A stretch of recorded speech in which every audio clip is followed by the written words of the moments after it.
moment just to look all the faces. I won't say I'm not nervous. I said to my partner about 45 minutes ago, it's like my adrenaline kicked in. I'm not even having a fight, you know, it's just here, we're all human, we're all friends here.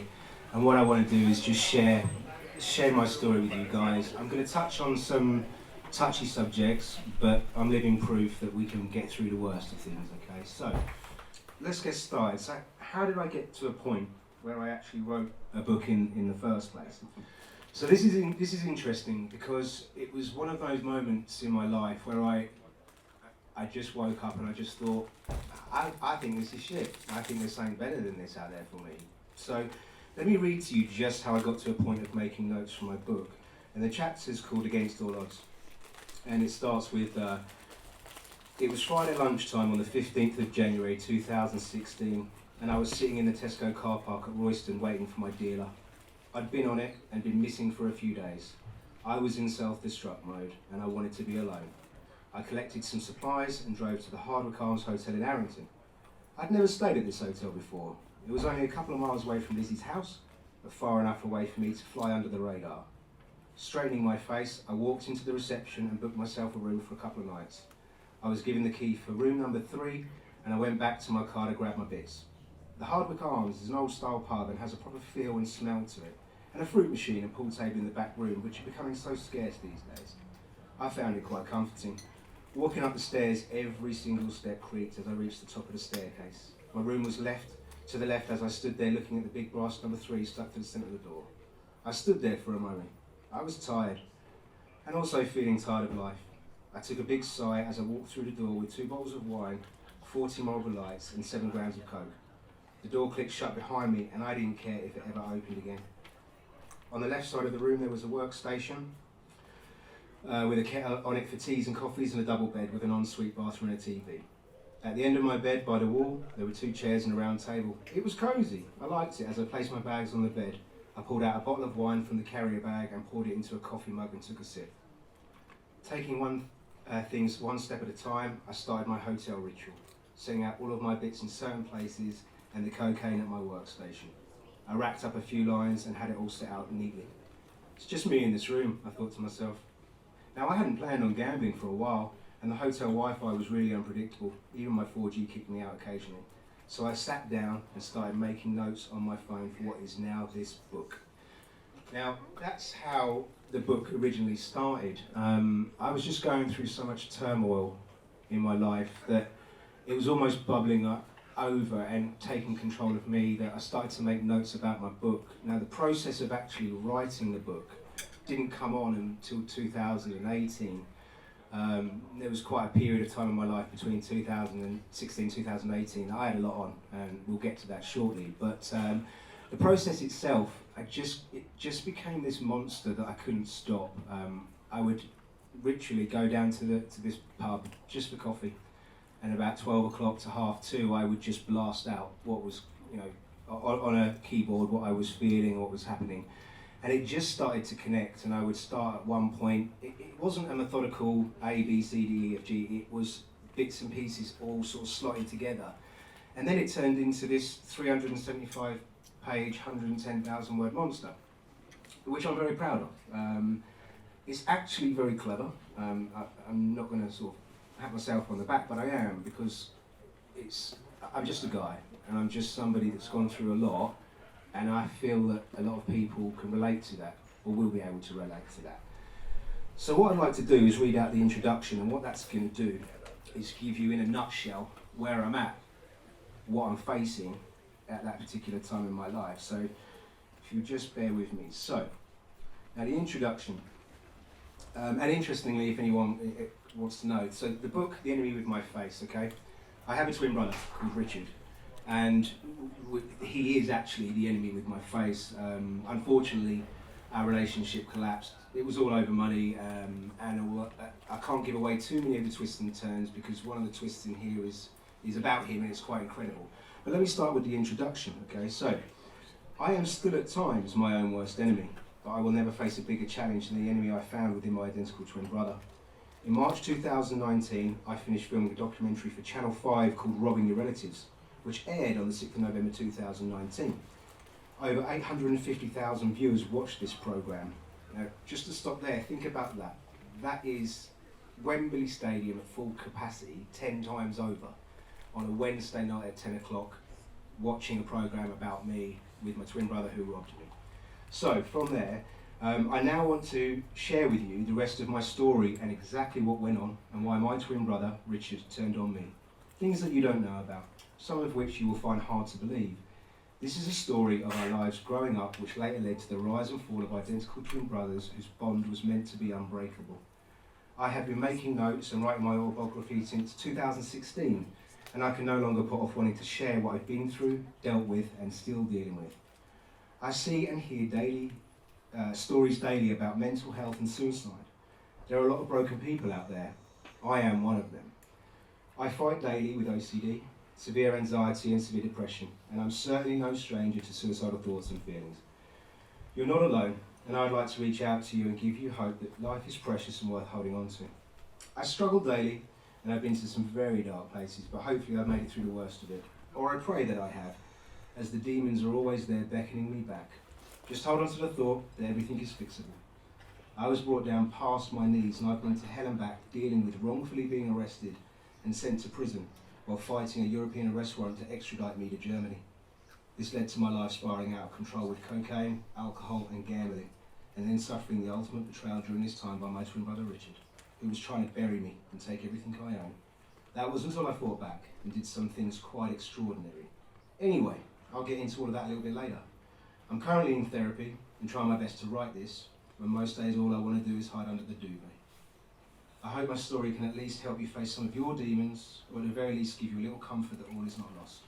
It does feel hopeless at times, but never give up, because you never know what's around the next corner. Now, if you're one of the lucky ones and your life is perfect, then you'll still enjoy an amazing, but truly shocking and unbelievable story. There's so much going through my head right now, and it's hard to know where to begin. You just couldn't write it. I'm going to try. Okay, deep breath. Let's start from the beginning.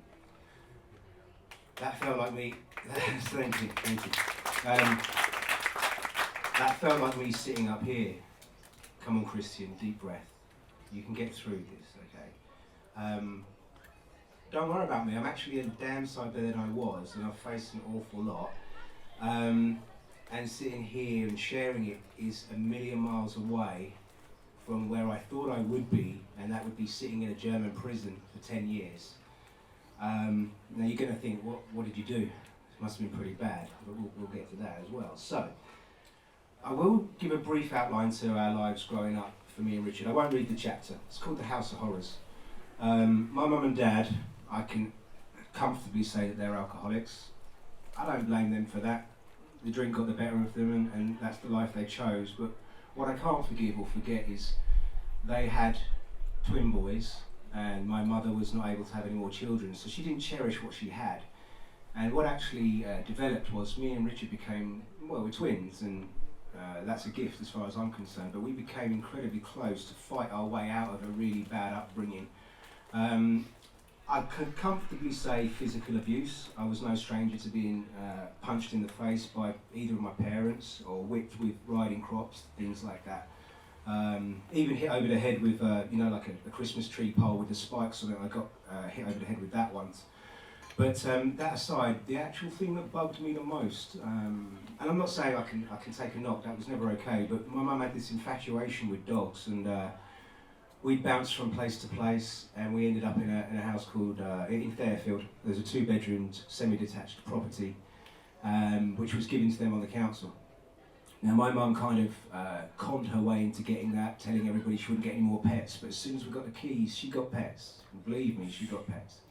At one point, they had demolished every single wall, apart from the walls that would hold the building up, and it was one big, giant dog kennel. At last count, at that point, there were 27 dogs in that property. No carpet, it was all concrete, it was plasterboard, those big storage heaters that you wouldn't drop it on your foot, do you know what I mean? They were huge.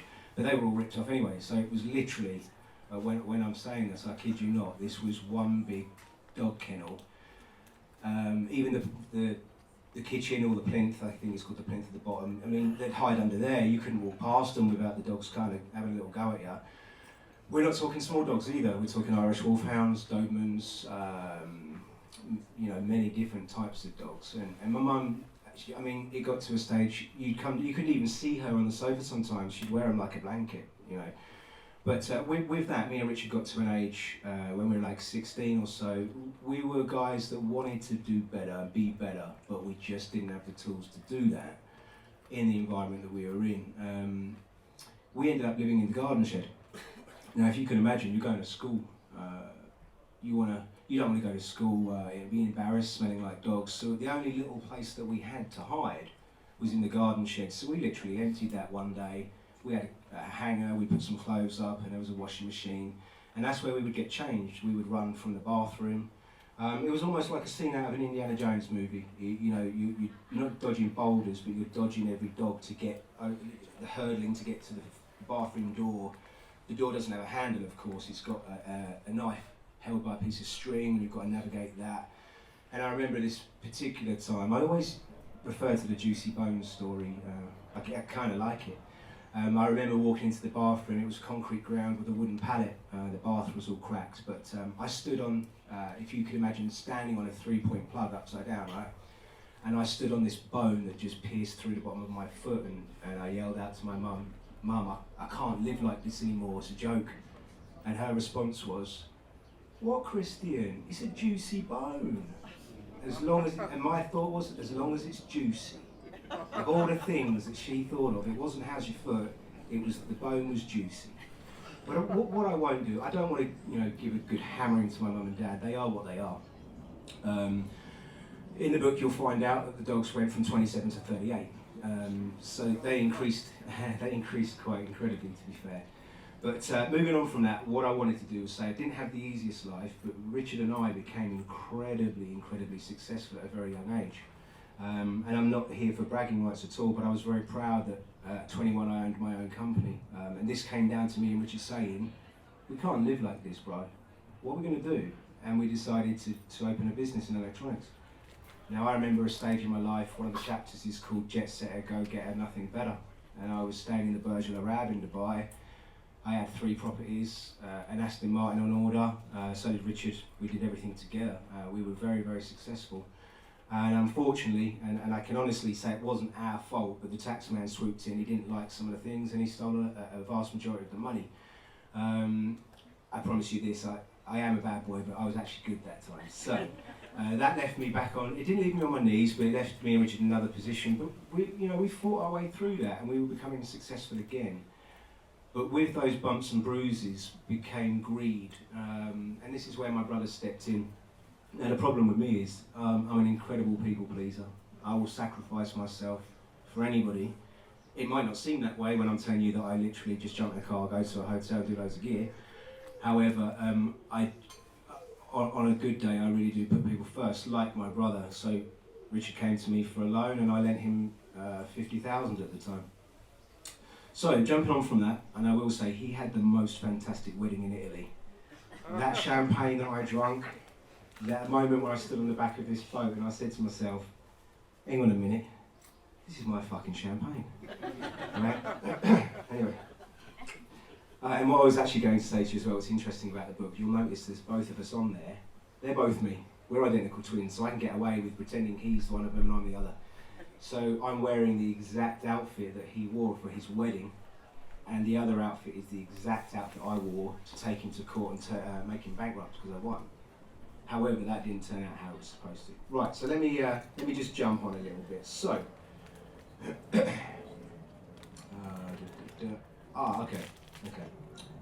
Now, what I was actually going to touch base on, with everything going on, and especially after my arrest, and I will let you know about that, but I started doing, I'm a guy that never touched cocaine until I was about 33, and that was a trip to Vegas.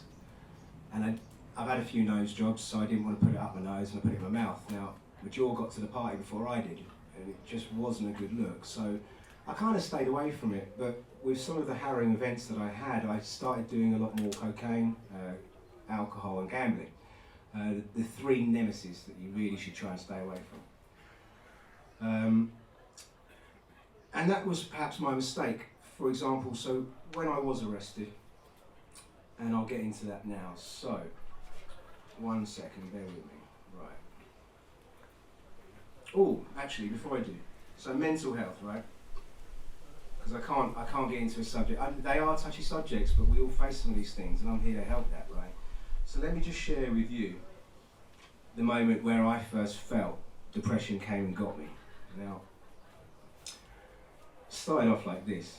I felt beaten and wasn't functioning correctly to think about things logically. I was worried that Germany would try and take my house from me, so I did put my house up for sale. And it had only been 2 weeks since my arrest, and I came downstairs to make my breakfast. I went into the kitchen and stopped. What have I come down here for? I can't remember. I thought. I didn't feel right. It was a feeling I was unfamiliar with as I stood there puzzled. Oh yeah, I was going to have something to eat, I said to myself. It took me an eternity to sort my breakfast out, and I was struggling just to make a bowl of Weetabix. I slammed my spoon on the kitchen worktop. I was tearful as I just stared into the abyss, and I felt hopeless and really sad. A darkness that was just attached to me, it was blacker than my own shadow. A black that I'd never seen before, and I couldn't shake it off. Now, I've been down before, but not like this. This was different. It was the first time I became aware of feelings that I didn't want to be here anymore. I didn't want to live anymore. In the next coming days, I didn't want to get out of bed or face the world, and when I did wake up, I woke up to my negative Rolodex and would flip through it over and over in my mind. I don't give a fuck anymore attitude, what's the point? I fell down so much quicker than I ever thought I would. I couldn't take any more, and I had no control of when my mind decided to give up on me. I hadn't realised it at the time, but this was the first time that severe depression had revealed itself to me. It wrapped itself around my mind like Japanese knotweed, breaking me down and targeting my weak points. It had crept up on me stealthier than a hitman, and now that it had arrived, thinking back, it was very noticeable. If I had just taken the time to listen to myself, it sounds odd, but just ask myself if I was doing okay, then maybe I could have heeded the warning signs. You need to listen to your body. Ask yourself how you're feeling. I didn't, and now it's too late. I'm fucked. I'm well and truly broken. Now, that was when, for me, we can all feel down, but that to me was very noticeable at the time. But I'm going to be honest, I didn't stop and say, right, tomorrow I'm going to get to the gym and start doing everything the right way. I actually went the other direction and just pummeled into more alcohol, booze, and coke and gambling. And I will say this, at one point in my life, just to show you what I was up against, and the reason I want to illustrate what I was up against, it's not for you guys to say, poor you, it's to say, we all have problems, and we all have times in life where the world is against us, and I want to share with you what I was up against, and tell you, if I can do that, just hold on to the fact that you just don't know what's around the next corner, okay? So, let me just tell you what I was up against, okay? And explain a little bit. Right. So, I was, because obviously the situation with my twin brother, the only way that he could actually keep me at bay was to phone the police every time I went near him. Now I can ask you a question, and I'm sure you'll agree, if somebody owed you 50 grand, 5 grand, you're going to at least knock on the door and say, hey, what's going on? But with Richard, he would phone the police and get me done for harassment. And I remember on this particular occasion, I ended up arrested for harassment, okay? Now, it was around lunchtime when the counsellor was available to see me. The cell door opened and I was taken into an interview room. Now, the reason there was a counsellor is they'd asked me if I was feeling all right. And I was quite blasé about it. I said, yeah, I'm having a bit of a tough time and I don't feel like I want to be here. And of course, they got a counsellor to see if I was fit for interview. And the counsellor came in and she said, Christian, I've been informed that you're a potential suicide risk. Can you tell me a little bit about what's going on with you and how you've been feeling lately? Asked the counsellor as she placed her arms on the table and leant forward to listen to me. I responded, well, yeah, sure. It hasn't been easy for me lately, and there are times that I have contemplated suicide. I have been diagnosed with severe depression and suffer with severe anxiety, so I'm struggling a bit. I have a few situations going on, and it's been a tough few months for me since my arrest back in July. I was arrested and I'm being accused of tax evasion for 60 million euros in Germany. I'm fighting a European arrest warrant. I also have a situation with my twin brother, which is why I've been arrested now, because I'm trying to recover money that he has stolen from me, and also a business that he's taken from me. All of this could have bankrupted me. I was accused of rape by some girl who was trying to extort money from me, and I've slipped a little, and I've been doing a lot more cocaine and drinking and a lot more alcohol. I tried to explain everything the best I could, and I looked at her with a sombre expression. Let me just touch base on the sore subject of rape. With the 60 million fraud I was up against, I foolishly allowed some girl who knocked on the door. I mean, I was under house arrest, so I'm in the house on my own. She knocked on the door. She wanted to pop in, she'd have a coffee, and she was, looking back now, she was digging, always asking me about where's this money, and there came a day where I got this call on no caller ID, and she screamed down the phone, basically give me some of the money or I'll accuse you of rape. Now at that point in my life, that was just another add-on, and actually I hollered, and I won't, no I will, no I won't. I shouted down the phone the C word at her, and I said, listen to me you. I said, I don't care what you say, I go to the police station every day of my life, so I'm going to go there and tell them what you said. And in that response, she hung up on me. So it was a very harrowing moment where someone phones you up and says, I want money. I promise you this, I'm the guy that would protect any woman in the street, whether I know him or not. So to have that said to me, that was just a minor point on a bigger issue. But what I will say is that this counsellor, she said to me in this interview room, she said, Christian, sometimes people can create certain things in their mind to try and deflect from what is really happening to them in their lives. Now, I'm not saying you're doing that, but do you think you could be creating some of these elaborate situations? I mean, you mentioned 60 million euros. It does sound a bit far-fetched, doesn't it? It may not really exist, even though you believe it, which is why you're feeling this way. Now, I sat back in my chair, and I didn't mean to, but I laughed. And I said, I'll tell you what, why don't you go outside and check the database or whatever file it is that you look at concerning me, and I'll wait here. Okay, Christian, she replied, let me just go and check a few details. The counsellor said, as she swiftly pushed back her chair and left the room. It was only 2 or 3 minutes before she walked back into the interview room and she said, okay, Christian, fair enough. It looks like what you're saying is true. So the reason I'm here is to make sure you are fit for interview. Now the reason I just mentioned all those parts was, I had a lot on, and there's no doubt, we all have a lot on, and the things that I were up against, this is what kind of created the monster that I became. If you can understand, I was under house arrest, and maybe I should have sat and watched EastEnders, but the reality was, I'd seized the moment that I'm under house arrest. I wasn't living with Lizzie because she had her own place at the time, and I would just get in the coke, I'd start gambling to pass the time because I genuinely thought I was going to prison for 10 years. Apart from those moments of doing that, I would listen to an awful lot of music, scream, punch into my pillow, and I just felt alone. But without taking actually the position to go, right, I can't fight if I'm no good to anybody. What I actually did was, fuck you all, I'm going to teach you all a lesson. And I drank my own poison. That's what I did. And it created this animal that one day it was 1 gram of gear, and then that ran out. And I got scared to the fact that I was running out, so I'd actually buy more, put it in the cupboard just in case it ran out. And with doing that, the more I did, and that's, you know, the more that spiraled, and the more I did gambling, and the more I did alcohol.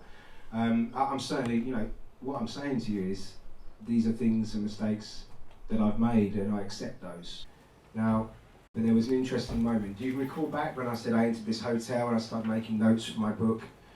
Well, it turned out at 12 o'clock that night, January of 2016, I decided to have I don't give a shit anymore attitude, and the rest of the money I've got, I'm going to put it on a number. One number, £1,000 on number 16 every single time for 7 hours. And I did that. Now, to cut a long story short, I started gambling at 12 o'clock, and by 7 o'clock that morning I won £400,000. Now, number 16 is actually tattooed on my arm. Most of my tattoos had meanings because of the situations I was in. Now, I didn't cartwheel around the room like somebody that would win that. Can you imagine going on a game show, you're winning 10 grand or you know, deal or no deal? Well, I eclipsed in 7 hours. My turnover was about £2.8 million. Now, all I'll say about that was, I didn't cheer and jump for joy. What I did say was, I stood up and I almost looked at the wall and I said, it was actually aimed at my brother, I said, bring it on you motherfucker. Because I had power again. Now, I'd gone in there and I could have checked out early. I'm not going to say that that's the way to go. But what I am going to say is, let's say I checked out too soon, 2 years ago. I wouldn't be here today. You'd have never said to me, Christian, you're going to write a book. Christian, you're going to be on a stage talking to who I will say, if you're with me, we're friends right now. And I could have given that all up. And I will say this, it doesn't matter how you get there, just fucking get there, okay? Now, I wanted just to say a little bit about the chapter 25, which is called Pantomime Gangster. And it relates to the arrest that I was under. What I want to do though, without eating into all my time, how much the time? Perfect, half an hour. Right, okay, you got it. Because this is a lovely chapter, and I want to deliver it. So, right, now my chapter, Pantomime Gangster, this is what happened to me, alright? Because you're all wondering, how the fuck did you get dragged into a €60 million VAT fraud? How do you do that? That can't be real, right? Well, let's find out. So I'm going to read it to you. And this is exactly as it stands out. So chapter 25, Pantomime Gangster. It was around 5 o'clock in the morning on the 14th of July 2015. Knackered and with bloodshot eyes, I poured the last of the cocaine that I had out onto the kitchen worktop. There were 2 empty bags to my right while I made 2 lines out of what was left and sniffed the line up each nostril. I'd only just finished the last line when suddenly there was a large bang on my front door. It sounded like a fist against my door. The fuck was that, I thought. It startled me, so I went to the front door and looked through my peephole. There were 2 guys standing there. I took a step back and then leaned forward and looked through the peephole again. I didn't recognise either of these 2 men. On the main road, I could just about make out a couple of vehicles parked a little further up the road to my right and maybe another vehicle to the left. The door knocked again, but this time it was a lot harder than the first time. Am I about to have a fight? I thought as I methodically went through my mind like a Rolodex, trying to recall anyone I'd recently upset. I hadn't had a fight in a while and couldn't think of anyone that I'd pissed off enough to knock on my front door at this hour, and it wasn't the police if they had plain clothes on. My mind was running a million miles an hour. I rushed into the kitchen, grabbed the 2 empty bags of coke and ran upstairs to my ensuite and flushed them down the toilet. There was nothing else here to worry about. All the shutters were down around my ground floor, so from the outside it would have been impossible to see in. I ran down the stairs, skipping steps, and positioned myself in the kitchen while this was going on, which in reality had only been a couple of minutes at most, and the coke had started to kick in and I was feeling excited, but not in a good way. My adrenaline had started to simmer too. Again they banged on the door, this time even harder and using a lot more force. It felt like the whole house breathed in and then exhaled back out. Then I heard a man's voice come from my outside kitchen window. The light's on in the kitchen, there's definitely someone in, the man said. Okay, so that's 3 men, 2 at the front door and 1 at the kitchen window, I thought to myself. I approached the peephole again and saw the flicker of another man. He was loitering by the right-hand side of my house. Fuck, okay, right, that's 4 men surrounding my house. There is no way anyone could be at the back. It was impossible for anyone to get around the back of my house because the property backed up against a 20-foot wall. If I had wanted to, I could have climbed out of my bedroom window and stood on the top of this wall and escaped. I'm about to have a fight with at least 4 men and I don't even know who the fuck they are. It felt like forever, but in reality it had only been a matter of minutes. I reached the front door handle, my adrenaline had fully kicked in and I was in fight mode. As I grabbed the door handle, a voice bellowed at me through the door. If you don't open this door right now, we're going to break it in. I took a deep breath and opened the front door. I had only opened the door by about an inch before I was rushed. The door flew open and these men came through the door, one after the other, badges in hand, shouting, "It's the police, don't move and you stay where you are." I was surrounded by 4 plainclothes officers. They cuffed me and went through protocol, while another 4 people followed in after them. In a matter of seconds, there were 8 people inside my house in total, and a number of cars on my drive. They started to wander around my house. One of them was a giant of a man. His head almost hit the ceiling as he walked into my kitchen. He was wearing a black suit, and I couldn't quite recognise the first few words he'd said to a woman that was with him. They spoke between themselves, and I thought he was speaking German. As it transpires, he was, and it had been sent by the German authorities to overlook the raid and ensure the operation was carried out successfully. This man stood there leaning against the wall next to the entrance to my kitchen. He was watching everyone rushing around. He looked so pleased with himself. He had a big smug smile on his face as he stood there and just stared at me. I'm now handcuffed, and the officer that I first saw on the doorstep was now talking to me. Bearing in mind I'm high, drowned in adrenaline and struggling to catch my breath. Sometimes your adrenaline can be your own worst enemy, as it had saturated my body and I couldn't calm down. I was struggling to breathe. I couldn't take in a word he was saying. Hang on a second, let me catch my breath a minute. Slow down for me so I can understand what's happening, I said. It felt so busy, there was so much going on, and they had started to dismantle and rummage through my house. I can't recall the exact order of things, it's a little hazy, and I was under the influence of alcohol and cocaine at the time. But I remember flashbacks, like snippets on a movie reel. Christian Gowan, today we are executing a European arrest warrant. An extradition request has been sent to us from Germany, and we have a search warrant issued by the courts in London to search your house and car for anything that can be considered as evidence in a case against you for tax evasion. I take it that's your Porsche on the drive, the officer said to me. I zoned out and stood there cuffed, letting them do whatever they were here to do. I was shown all sorts of paperwork and informed I'm about to be transported to the police station in Stevenage, where I would be booked in and processed. I knew whatever was going on right now, it was best not to say anything until I spoke to a solicitor. The police, as polite as they were not my friends. And anyway, I could barely string a sentence together. I was still in shock. They performed the usual checks, and if I had any drugs or weapons on me in the house. Thank fuck I'd flushed those empty bags of coke. I would have been charged with possession of a controlled substance to make matters worse. I thought, but right now, that would have been the least of my worries. Hold on, stop. I don't understand what's happening to me. Okay, the officer said, we are taking you to the police station Stevenage to be processed. They are already waiting for us, and you will be going to court in London today and possibly flown out this evening and detained in Germany. I didn't know what the fuck they were talking about or what any of this was about. The first thing I needed to do was gather my senses, as I couldn't deal with anything in my current state, so I didn't ask anything further or say another word. The officers were part of an elite task force and not your ordinary police officers. One thing I did know though, this was serious. Handcuffed, I walked out of my house by two detectives and put in what looked like any ordinary vehicle and driven away. I was just going through the motions. I was in shock as I just was stunned and looked back at the house. The front door was left wide open while they turned my house upside down, and it was just a blur as we pulled away.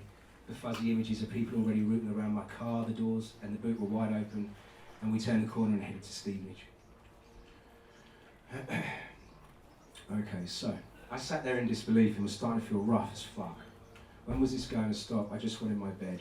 I'd been ripped out of my house, and everything that was familiar to me was gone. I felt really uncomfortable in my own skin, and my anxiety was kicking in big time. I can't remember if I asked for a lawyer or was just given one, and I couldn't tell you how long I sat in that holding cell for. But I do know this, I was put in front of a judge, but I do know that I wasn't put in front of a judge till late that afternoon. The duty solicitor was appointed to me. The hatch on my cell door opened and a warm and friendly voice spoke to me. Christian, my name is Lorenzo, and I'm the duty solicitor who'll be looking after you, okay? I'll be with you shortly.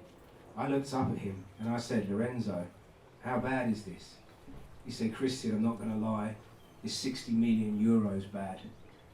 I knew from the moment I heard those words that I was in serious trouble. The gravity of the situation had started to sink in, and as hard as I fought it, I started to cry. I knew I hadn't done anything wrong and I shouldn't even be here, but that didn't bring any comfort, because right now I was sitting in a holding cell underneath the court when I should have been at home in bed. Lorenzo explained to me that the German authorities were accusing me of assisting in tax evasion for the amount of 60 million euros. I was at the mercy of a juggernaut. The powerhouse coming after me was Germany. In an instant, I had two fights to deal with. The first was the European arrest warrant, and that was incredibly difficult, almost impossible. And the second fight, which was running alongside the EEW, at the same time, was the case against me in Germany for tax evasion.